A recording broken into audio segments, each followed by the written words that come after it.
Hi everybody, कैसे हैं आप लोग। आज मैं एक बहुत ही अच्छा कमेंट पढ़ा हूँ। कमेंट नहीं, एक क्वेरी था जिसमें मैं कमेंट देने वाला हूँ, है ना। क्वेरी क्या था कि भाई मैं 27 ईयर्स का हूँ। वो बंदा का कमेंट आया है कि भाई मैं 27 ईयर्स का हूँ, आईटी सेक्टर में काम करता था बेंगलोर में। जब मैं 23 साल का था तब से कर रहा हूँ और आज मैं 27 साल का हूँ और आज मैं जॉब छोड़ने को तैयार हूँ, रिज़ाइन करने को तैयार हूँ। उन्होंने अपना बैकग्राउंड भी बताया सारा अच्छा तरीके से। ब्रीफली मैंने उनकी स्टोरी को लेकर के आगे समझाने की कोशिश की है इस वीडियो में। आप समझिएगा, बहुत प्यारी वीडियो है ये। अगर आप इस वीडियो को देख लेते हैं तो आपका एक बहुत ही बड़ा दिमाग में से माया हट जाएगा। सुनिएगा, जब मैं 23 साल का था तब से मैं आईटी जॉब कर रहा हूँ। 27 की उम्र तक मैंने ये जॉब की और आज 27 की उम्र में हूँ और मैं आईटी जॉब छोड़ रहा हूँ। इनका बचपन का सपना था कि ये भाई वर्ल्ड टूर करें। इनको दुनिया घूमने का बहुत शौक था। इनको पूरा भारत टूर करना था, पूरा वर्ल्ड टूर करना था थ्रू बाइसिकल। ठीक है, ये काम करते हैं बेंगलोर में। काम करते थे यहाँ पता नहीं, लेकिन काम कर चुके हैं बेंगलोर में। ये रहने वाले हैं बिहार के। इन्होंने बोला कि भाई मेरा बचपन का सपना ये था, जब मैं 18-19 के एज का था, यानी कि जब मैं अभी जितना मेरा एज है 18 के एज में थे वो, तब उनका शौक था कि भाई उनको पूरा दुनिया घूमना है थ्रू बाइसिकल। बाइसिकल से उनको पूरा दुनिया घूमना था। लेकिन उनके पेरेंट्स ने उन्हें क्या कराया भाई, आईआईटी जेई का एग्ज़ाम दिलवाया। उसमें उन्होंने जेई मेंस तक ही निकाल पाया, मुश्किल से निकाला उन्होंने। एडवांस तक उनका हिम्मत नहीं था और पेरेंट्स लोग का भी उम्मीद नहीं था कि बच्चा उतना कुछ कर पाएगा। लेकिन बस पेरेंट्स लोग का ये था कि इंजीनियरिंग करे। उसके लिए तो भाई एक बहुत ही प्रोमिनेंट एग्ज़ाम हमारे पास है ही है, जेई मेंस एंड एडवांस। तो जॉइंट एंट्रेंस एग्ज़ामिनेशन उन्होंने दिया और मेंस तक पहुँचे, मेंस पहुँचे, एडवांस नहीं उन्होंने लिखा। मेंस पहुँचने के बाद वो क्या करते हैं भाई, सिंपल का काम करते हैं। वो एक एनआईटी पकड़ लेते हैं, एक एनआईटी कॉलेज है वो पकड़ लेते हैं। वो वहाँ से वो अपना पूरा एग्ज़ाम जो है क्लियर करके एनआईटी पहुँचते हैं। एनआईटी में वो 4 साल रहते हैं। उनको इंजीनियरिंग करने का बिल्कुल मन नहीं था। उनको जब मन था ये सारी चीज़ें करने का, जब ये सारी जो चीज़ें उनके दिमाग में चल रही थी कि भाई मुझे दुनिया घूमना है बाइसिकल से, तो उस टाइम पे पेरेंट्स लोगों ने उन पे थोप दिया कि भाई तुमको इंजीनियरिंग करना है और तुमको कोई जॉब पकड़ना है सो दैट कि तुम स्टेबल हो जाओ। लेकिन देखो, अगर वो जॉब नहीं पकड़े होते और उन्होंने उसी टाइम पे ठान लिया होता जब वो 18 साल के होते हैं कि भाई मुझे दुनिया घूमना है, मुझे साइकिलिंग करना है, मुझे अपना पैशन फॉलो करना है। जैसे आज के टाइम पे मेरा इंटरेस्ट है बुक रीडिंग। मैं चाहता हूँ कि मैं जितना हो सके उतना किताबें पढूं। उस टाइम पे उनका मन था कि भाई मैं दुनिया घूमूं, ट्रैवलिंग। तो उन्होंने अपने पैशन को या फिर अपने इंटरेस्ट को साइड लाइन करके सोसाइटी के दबाव में आकर के, parents, family, society as whole के दबाव में आकर के उन्होंने अपना जेई दिया, एनआईटी में गए। वहाँ पे उन्होंने अच्छे मार्क्स लाने की कोशिश की लेकिन बेचारे ला नहीं पाए, इंटरेस्ट नहीं बन रहा था। फिर उनको उसमें म्यूज़िक में भी इंटरेस्ट था तो म्यूज़िक भी सीखते थे, लेकिन वही कि पेरेंट्स का बहुत बहुत प्रेशर था कि पहले जॉब पकड़ो, घर को संभालना है, ये वो। लेकिन होता क्या है कि वो जैसे ही अपना 4 साल कंप्लीट करते हैं, नए जॉब को पकड़ते हैं, उसमें वो इतनी ऐसी तरीके से इंटेंगल हो जाते हैं कि उनको अपना पैशन फॉलो करने का कभी मौका नहीं मिला। और वह ऑन द वाइल उनकी एक गर्लफ्रेंड थी जो कि बाद में उनकी वाइफ बनी और उनकी रिलेशनशिप टिल नाउ बहुत सक्सेसफुल है। They are living their life fullest. तो उनकी वाइफ जो है वो जब वो 11th-10th के थे, जब 11th में और 10th में थे, तभी उन्होंने उनकी रिलेशनशिप स्टार्ट हुई थी। उनका जो मतलब जो कनेक्शन है वो बॉन्डिंग स्टार्ट हुआ था और टिल नाउ अभी तक है। तो उनकी वाइफ ने बोला कि देख, तू तो 23, 24, 25 साल का था तब से कर रहा है नौकरी, तेरे को नौकरी करने का मन नहीं था, घर वालों ने प्रेशर किया, तू नौकरी पकड़ा, और आज का ये टाइम है कि तुम ना घर वालों को खुश कर पा रहे हो, ना खुद को खुश कर पा रहे हो, ना तुम किसी को खुश कर पाओगे। क्योंकि जहाँ आदमी हर जगह बैलेंस बनाने की कोशिश करता है ना, वहाँ पे आदमी चूक जाता है। चूक जाने का मतलब कि वहाँ पे बहुत स्ट्रगल करता है, ना वो खुद को खुश कर पाता है, ना वो सोसाइटी को खुश कर पाता, ना ही वो पेरेंट्स को खुश कर पाता है, ना ही उनके डिपेंडेंट्स को खुश कर जाता। लाइट ही कट गया यार, क्या बकवास चीज़ हो जाती है यहाँ पे। ठीक है, मैं 1 मिनट में आता हूँ, लाइट चला कर।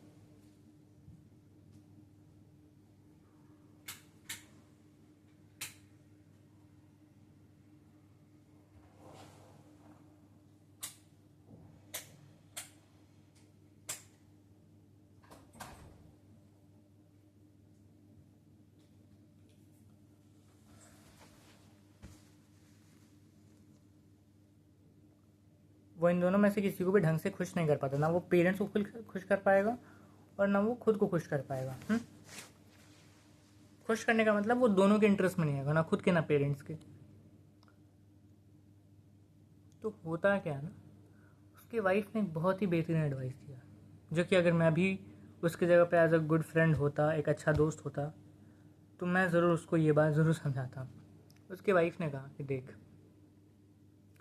तेरे को मन था स्टार्टिंग से कि तू वर्ल्ड टूर करे बाइसिकल पे, तू मेरे को घुमाए, तू पेरेंट्स को घुमाए, तू बाहर सेटल हो जाए, या फिर तुमको मन है कि यूरोप घूमना है, अमेरिका घूमना है, साउथ अमेरिका घूमना है, ब्राज़ील जाना है, चिली को देखना है, अर्जेंटीना जाना है, न्यूजीलैंड जाना है। ये सारे कंट्री उसका शौक़ था कि मैं पूरा देश घूमूँ, मतलब पूरा जो भी देश है, जितने भी देश हैं वो सारे घूमूँ, और इंडिया को भी घूमूँ। लेकिन वो तो वो कर नहीं पाया, उसकी वाइफ ने समझाया सब बात। जब वो करीब जब ये समझाया कब, ये उसके वाइफ ने कब समझाया, जब उसका ऐसे आज जॉब छोड़ने वाला है, तो करीब 4-5 महीने पहले उसके वाइफ ने बैठ के आराम समझाया। उन लोग शाम का टाइम हो रहा था, वो ऑफिस से आकर के अपने फ्लैट में बेंगलोर में रह रहा था। शाम क्या बोलूँ, रात हो गया था, क्योंकि बेंगलोर का ट्रैफिक आप जानते ही हैं, बहुत ख़राब है। आप ऑफिस से छूटते हैं 6 बजे, घर पहुंचते हैं 9 बजे। डिस्टेंस है 4 किलोमीटर का, लेकिन उस 4 किलोमीटर 5 किलोमीटर के डिस्टेंस में ही 1.5-2 घंटा निकल जाता है ट्रैफिक में, पता ही नहीं चलता है। वाइफ ने बोला कि भाई, लोग टेरेस से बैठा हुआ था, टेरेस मतलब बालकनी, बालकनी पे उन लोग चाय पी रहा था, और उसके वाइफ ने बोला, रोज़ थक के आते हो, ना मुझे टाइम अच्छे से दे पाते हो, ना ही माँ बाप का खैरियत तुम पूछ पाते हो। हफ्ते में 1 दिन बात हो पाई तो हो पाई, या फिर 2 दिन बात हो पाई तो हो पाई, अदरवाइज़ आते हो, पागलों जैसा काम करते हो, घर में बैठते हो, समझ नहीं आता है कि क्या करना होगा तुमको, क्या पता तुम्हारे जॉब रहे ना रहे। ये एआई कैसा हो चुका है कि अगर आपने एआई में अडॉप्ट नहीं किया तो आपकी जॉब रहेगी नहीं, और तुम्हें ये टेक्निकल टर्म से बहुत डर लगता है, और तुम्हें जीना है, तुमको पेड़ पौधों से प्यार है, तुम चाहते हो कि हरे भरे वादियों में रहें, तुमको पसंद है कि तुम दुनिया घूमो, लोगों से मिलो, और तुम ये 9 to 5 कंजर्वेटिव माइंडसेट वाले लोगों के बीच में रह रहे हो। ऐसे लोगों से रोज़ उठना बैठना है तुमको, जिसको अपनी ज़िंदगी में सिर्फ पैसों से मतलब है, पैसे को उन्होंने सब कुछ समझ लिया है, हर तरफ से लूटना चाह रहे हैं तुमको। ये समझाया उन्होंने, उसकी औरत ने। तो एक काम करो, तुम थोड़ा टाइम लो, मैं तुमको कुछ कहने के लिए, तुमको कुछ करने के लिए बोलूँगी नहीं, ऐसा उन्होंने बोला। मैं कुछ तुमको बोलूँगा नहीं। करना क्या है कि तुम कुछ टाइम अपने आप को दो, 10-15 दिन नौकरी से कट ऑफ करो, मतलब छुट्टी लो, बहुत दिन से तुम छुट्टी नहीं लियो, छुट्टी लो, माँ बाप से मिलो, थोड़ा घर जा कर के 1-2 दिन 4 दिन वहाँ टाइम स्पेंड करो, बाकी का टाइम हम लोग किसी शांत एरिया में जाएं जहाँ थोड़ा डिस्टरबेंस नहीं। तो उन्होंने क्या किया, जैसा उसकी वाइफ ने कहा वैसा उसने किया। 1.5-2 महीना हो गया, टाइम हो गया। 1.5-2 महीने के बाद उन्होंने एक ब्रेक लिया, करीब 15 से 20 दिन का मेडिकल लगा करके, कि भाई मुझे मेडिकल इशू है एंड मुझे बैक में पेन है और मुझे हेडेक होता है, मुझे बैठने में दिक्कत होती है, तो मैं थोड़ा टाइम का ब्रेक ले रहा हूँ। उस ब्रेक के बाद उस ब्रेक के लेने के बाद मतलब करीब 1.5-2 महीने बाद, इस बात के 1.5-2 महीने बाद उन्होंने ब्रेक लिया। हस्बैंड ने ब्रेक लिया। पहले वो गया माँ बाप के पास, कुछ दिन रहा वहाँ पे, 5 दिन रहा करीब। फिर बिहार से आया अपने बेंगलोर। बेंगलोर में पहुँचने के बाद, बिहार से आने के बाद बेंगलोर में जब पहुँचा, उसके बाद बेंगलोर से वो एक साउथ में एक जगह है कोडाई कनल करके, वो थोड़ा हरी हरी हरी पहाड़ी है, थोड़ा अच्छा जगह है, वहाँ जाके उसने स्टे किया। वो and both her wife, his wife and himself, दोनों लोग वहीं पे। उन्होंने वहाँ कुछ दिन रहा। जब वो कुछ दिन, 1-2 दिन, 4 दिन, 5 दिन, वहाँ 6 दिन 7 दिन टाइम स्पेंड उन्होंने किया, तो स्टार्टिंग के 2-3 दिन में उनको बहुत ही मतलब थोड़ा बोरियत लगा, उन वाइफ को कम लेकिन हस्बैंड को ज़्यादा, क्योंकि उसको काम करने की आदत थी। वो एकदम यूज टू हो चुका था कि भाई मुझे करना है करना है करना है, 9 to 5 9 to 5 9 to 5 ये जो काम था, ये करते करते एकदम वो उब चुका था। तो उसको वहाँ पे भी जा रहा है तो काम की यादें आ रही हैं, पेरेंट्स के पास से घूम के आ रहा है, पेरेंट्स के पास भी है तब भी थोड़ा काम के बारे में सोच रहा है। यहाँ पे कई लोग बोलेंगे अरे ये तो बहुत अच्छी बात है, वर्कोहॉलिक होना बहुत अच्छी बात है, काम को लेकर के सोचना बहुत अच्छी बात है, 24 घंटा काम में ड्वेल होना बहुत अच्छी बात है। आपके लिए अच्छा होगा सर, क्योंकि आप मशीन है ना, आप मशीन हैं, हम तो इंसान ही बेहतर हैं। हुआ क्या कि जब वो कोडाई कनाल में उनका चौथा दिन था, वो ऐसे ही एक रिजॉर्ट के बाहर एक पहाड़ का चोटी था, वहाँ पे जाकर के, वहाँ पे बहुत कम लोग गया था, आई थिंक वो लगता है कोई नहीं था वहाँ पे। तो उन्होंने वहाँ पे जाकर के अपने आप को कुछ देर के लिए बैठाया। करीब रात होने वाली थी, करीब 7 बज चुका था। तो उसके हस्बैंड ने बोला भाई मुझे नौकरी नहीं करना है। उसके लाइफ में सबसे पहली बार ये वर्ड निकला था उस बंदे के मुंह से, जो कि उसके वाइफ को एकदम ऐसा लगा कि भाई उससे बड़ा हैप्पीनेस कुछ नहीं हो सकता है। बोला, हस्बैंड बोला ऐसा कि भाई मुझे नौकरी तो नहीं करनी है। वो बात करते ही उसकी वाइफ ने उसको कस के गले से लगा लिया और रोने लगी, बहुत धीरे एकदम। उसको बोला था ना एकदम आवाज़, बिना आवाज़ के वो रोई, मतलब अजीब तरीके से, एकदम गहराई से। उस जब वो रो रही थी उसी टाइम पे हस्बैंड ने बोला कि भाई मुझे नौकरी नहीं करनी है, मुझे जीना है बस। अब पैसे की मुझे चिंता नहीं करनी है कि पैसा कहाँ से आया क्या आएगा, आ जाएगा, खून बेचूंगा पैसा कमा लूँगा। उसने मतलब ये ठान लिया कि भाई मुझे नौकरी तो नहीं करनी है। तो उसने किया क्या, सोचा था कि कोडाई करने में वो 10 दिन रहेगा, 15 दिन रहेगा, 20 दिन का छुट्टी लेके गया था, 5 दिन घर रहा माँ बाप के पास और करीब 7 दिन यहाँ रहने का सोचा था।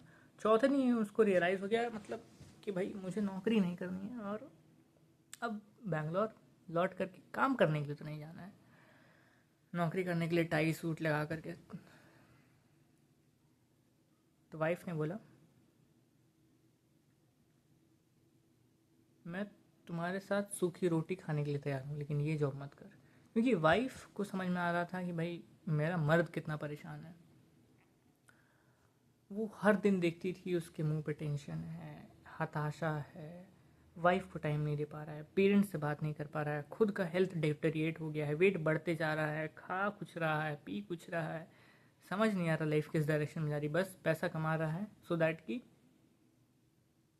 खुश हो सके, लेकिन वो खुशी हो नहीं रही थी उसके पास, रुक नहीं रही थी। तो होता क्या, वो 7 दिन का टूर था। उसने बोला कि भाई अब टाइम वेस्ट करने की ज़रूरत नहीं है, अब हम लोग चलते हैं बैंगलोर। वो बैग पैक किए और उस दिन बैंगलोर निकल गए। जिस रिजॉर्ट में उन्होंने रुका था वो रिजॉर्ट से उन्होंने पहले ही अपने आप को निकाल लिया बिफोर टाइम। रिफंड हालांकि नहीं मिला। आए, रिज़ाइन दिया उसने, और जो भी उसके घर में डॉक्यूमेंट था वो ऑफिस को सरेंडर किया है। बोला कि भाई मैं रिजिग्नेशन लेटर डाल रहा हूँ, ईमेल कर दिया, सारा चीज़ हो गया, रिज़ाइन दे दिया। 7 दिन हुआ था, छठे दिन पहुँचा, छठे दिन अपना रिजिग्नेशन दिया। अब उसके पास बहुत लोग बोले भाई तो दुविधा वाली बात है, अब कहाँ से आएगा पैसा।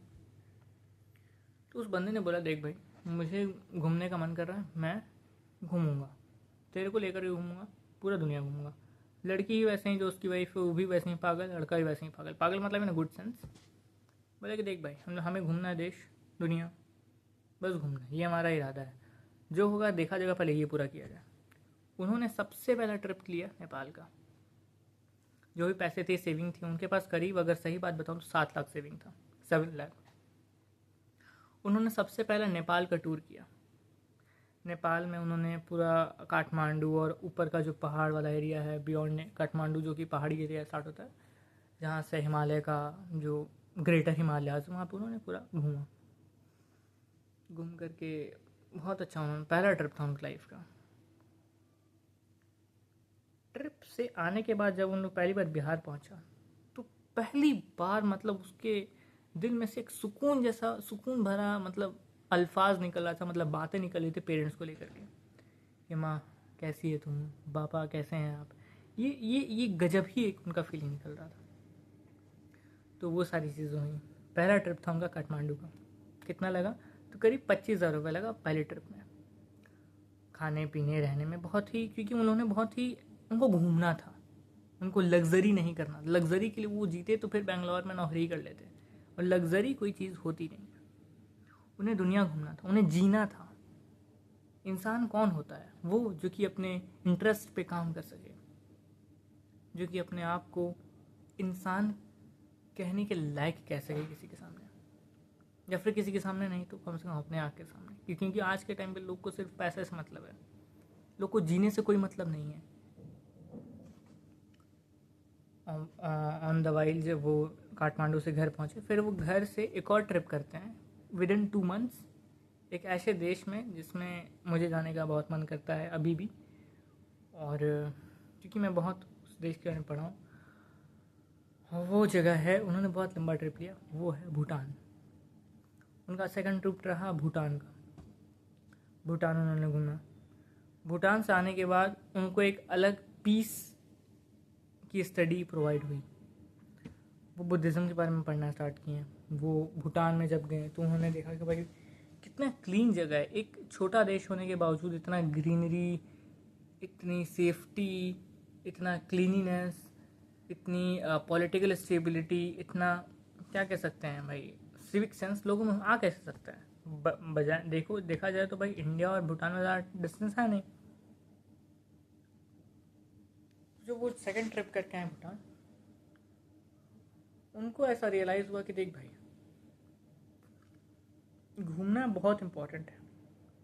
और ये लाइफ लेसन उन लोगों को मिलते जा रहा था, घूमना बहुत इम्पोर्टेंट है। घूमने से क्या होता है, हमें ये समझ में आता है कि भाई दुनिया है कैसी, लोग है कैसे। लोग को उसने इस परसेप्शन से देखना स्टार्ट कर दिया था ड्यूरिंग बैंगलोर, जब बैंगलोर में था वो, तो कि भाई लोग बहुत मतलबी होते हैं, सिर्फ सेल्फ सेंट्रिक होते हैं। जब वो दुनिया घूमा ना, जब वो नेपाल गया, भूटान गया, ये तो 2 ही ट्रिप अभी किया, अभी और करने वाला है, या फिर अभी मैं आपको स्टोरी बताऊंगा कहाँ कहाँ गया, क्या क्या सीखा। उसके बाद उसने वाइफ ने कितना हेल्प किया। तो हुआ क्या कि वो बैंगलोर गया, सॉरी बैंगलोर बोला, भूटान गया। भूटान से जब वो लौटा तो बुद्धिज़्म का कुछ आइडियोलॉजी और कॉन्सेप्ट सीखा। बुद्धिज़्म का तो फिलॉसफी होता है। वाइफ भी थी उसके साथ, वाइफ ने बहुत सपोर्ट किया उसको, मोरली बूस्ट किया। एंड देन वो बुद्धिज़्म की तरफ भी लीन हुए, स्पेशली जैन बुद्धिज़्म की तरफ बहुत ही। भूटान से आने के बाद जब भी कहीं से घूम के आते हैं वो बिहार आते हैं माँ बाप के पास। उनका करीब अभी तक करीब 1.25 लाख रुपये खर्चा हो चुका था। 1.25 लाख का मतलब 1.25 लाख रुपीज़, क्योंकि पेरेंट्स का बीच में तबीयत भी खराब हो चुका था, घुमाई में भी पैसा जा रहा था। उनके पास ले दे करके 5 लाख 5.5 लाख रुपये बचा हुआ था।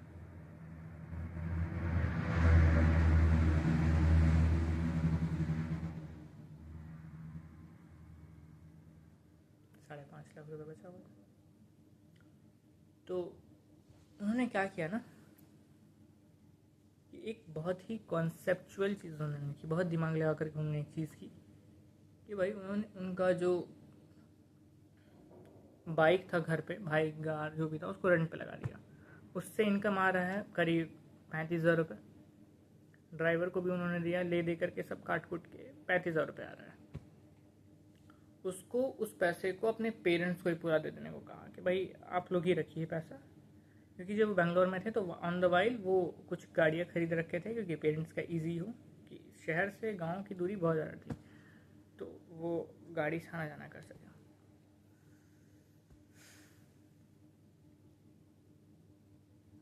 जब वो देखें कि भाई पेरेंट्स को स्टेबिलिटी मैंने प्रोवाइड कर दी, अब उनको थोड़ा इनकम का भी बैकनिंग चाहिए था, तो उन्होंने क्या किया, एक छोटा सा, ज़्यादा नहीं, छोटा सा एक यूट्यूब चैनल स्टार्ट किया। उस पर उन्होंने वीडियो को शेयर करना स्टार्ट किया, जहाँ वो जाते हैं वहाँ का वो वीडियो बनाते हैं, साथ साथ में वीडियो चैनल लगा। उसके बाद उनका थर्ड ट्रिप रहा एक बहुत ही अच्छा जगह का, जो कि आप लोग का भी पसंदीदा रहेगा, वो है थाईलैंड। वहाँ का उन्होंने थर्ड टूर किया। थाईलैंड का टूर करने के बाद फिर वो मलेशिया गए, साथ साथ में वो सिंगापुर चले गए। और जैसे ही वो सिंगापुर का टूर करके आए, उनके यूट्यूब चैनल का अराउंड 100 के सब्सक्राइबर्स कंप्लीट हो चुके थे। उस टाइम पे उनका ब्रांड स्पॉन्सरशिप भी मिलने लगा। उनको पहला ब्रांड मिला जिसमें उन्होंने लमसम एक दो आईफोन खरीदने का, आईफोन 13 प्लस 13 प्रो खरीदने का पहला स्पॉन्सरशिप मिला, जिससे वो 13 प्रो 2 बार खरीद सके, 1.5 लाख का। ठीक है, पहला स्पॉन्सरशिप मिला। उन्होंने इन्वेस्टमेंट किया और वो पूरा देश आज के टाइम पे घूम चुके हैं, ऑलमोस्ट करीब 195 देश में। उसमें से वो 100 कम से कम नहीं भी तो 130, 140, 150 घूम चुके हैं। यूरोप का कोई देश नहीं छोड़ा उन्होंने। कुछ साउथ अमेरिका का कुछ छूटा हुआ है, क्योंकि साउथ अमेरिका का भी उन्होंने घूमा नहीं, अर्जेंटीना को छोड़ करके। ये स्टोरी बताने का मुझे मकसद क्या था, वो जहाँ जाते हैं वो और उनकी वाइफ, उनके चेहरे पे एक अलग ही सुकून। उन्हें लगता था कि भाई अगर दुनिया इस टाइम पे भी ख़त्म हो सकती है ना, तो मैं ये दुनिया को छोड़ने का ज़रा सा भी गम नहीं करूँगा। मुझे ऐसा कहीं पे भी रिग्रेट ऐसा नहीं लगेगा कि भाई मैं जिया नहीं अच्छे तरीके से। मैं अपने वैल्यूज़, अपने मोरल्स, अपने चाहतों पे नहीं जिया, अपने पेरेंट्स को खुश करने के लिए नहीं जिया, अपने फैमिली, अपनी वाइफ, मैं अपने आप को खुद खुश करने के लिए नहीं जिया। वो कभी भी रिग्रेट नहीं करेंगे। अगर उनका किसी भी मोड़ पे ज़िंदगी ख़त्म होती है, दुनिया ख़त्म होती है, तो उनको कभी रिग्रेट नहीं होगा। लेकिन अगर वो वही जॉब किए रहते हैं 9 to 5 वाली, घिसते पिटते हैं, हमेशा परेशान रहते हैं, माँ बाप को खुश नहीं कर पाते, ना खुद खुश रह पाते, ना वाइफ को खुश कर पाते,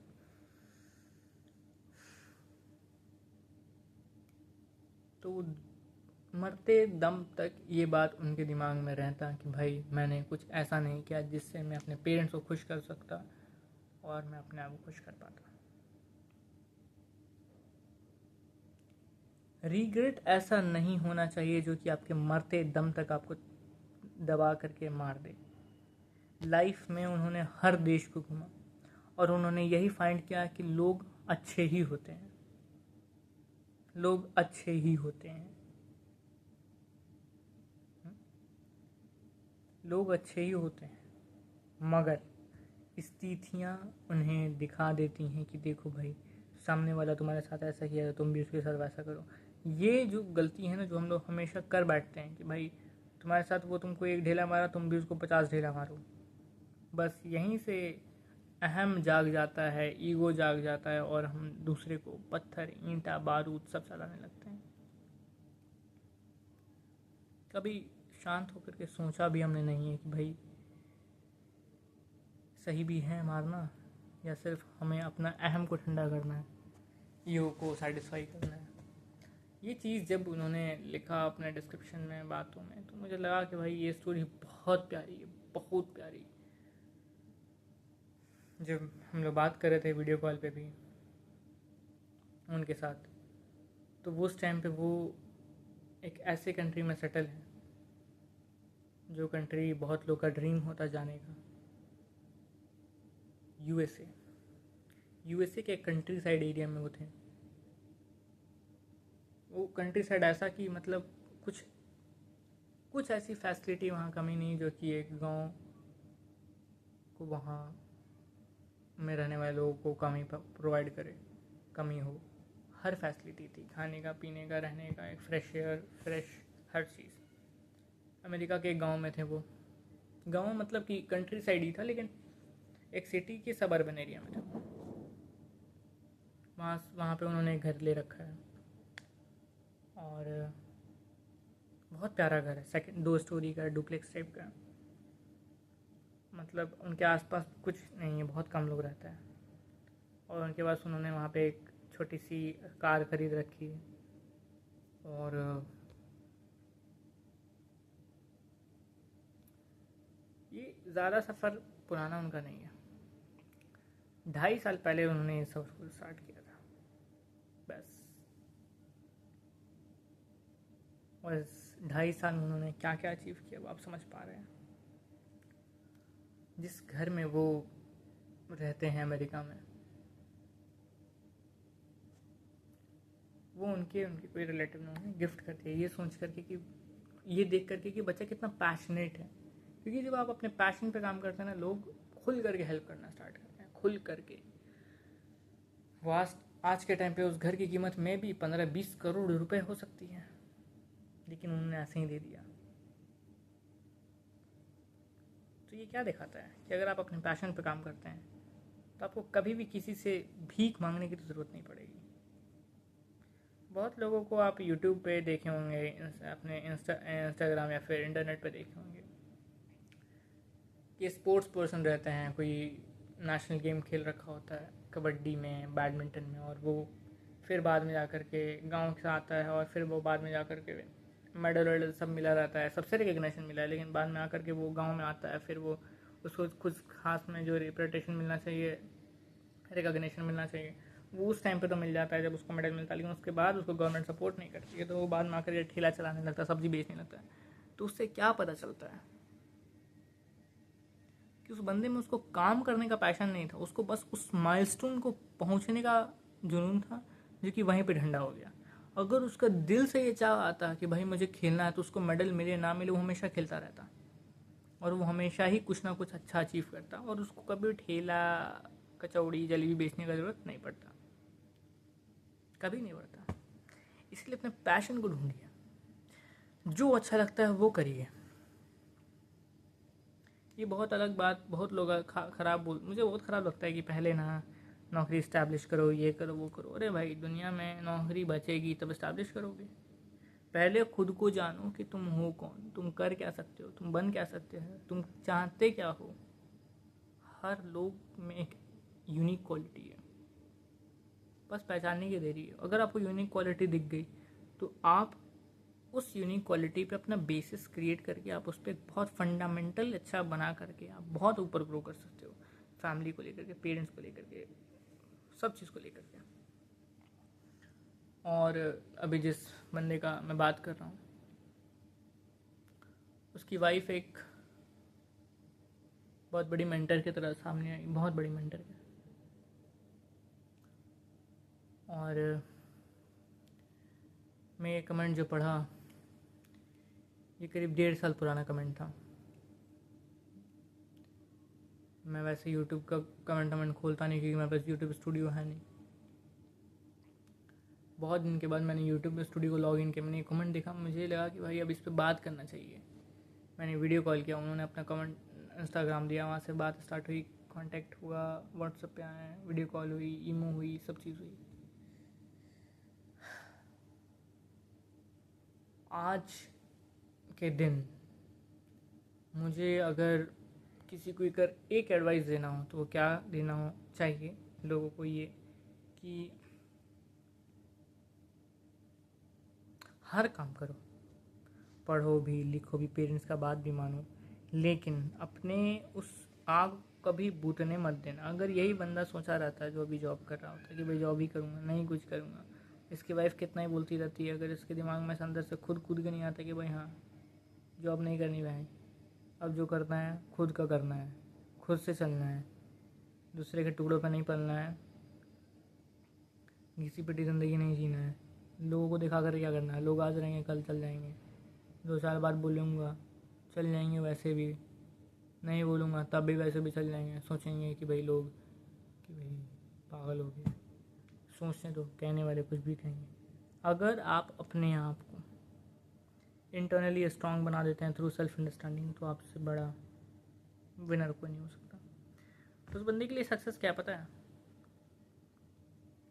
उस बंदे के लिए एक सिंपल सक्सेस का मतलब है, सिर्फ एक सिंपल, कि मुझे दुनिया घूमना है, रुकना कहीं पे भी नहीं है, जहाँ रुक जाऊँगा वहाँ पैरालाइज हो जाऊँगा। वो बंदा अभी अमेरिका में है, उसका 15 से 18 दिन के अंदर फिर एक प्लान बन रहा है, पता कहाँ जाने का? न्यूजीलैंड। वो न्यूजीलैंड जा रहा है, घूमेगा फिरेगा, मज़ा करेगा। Thank you.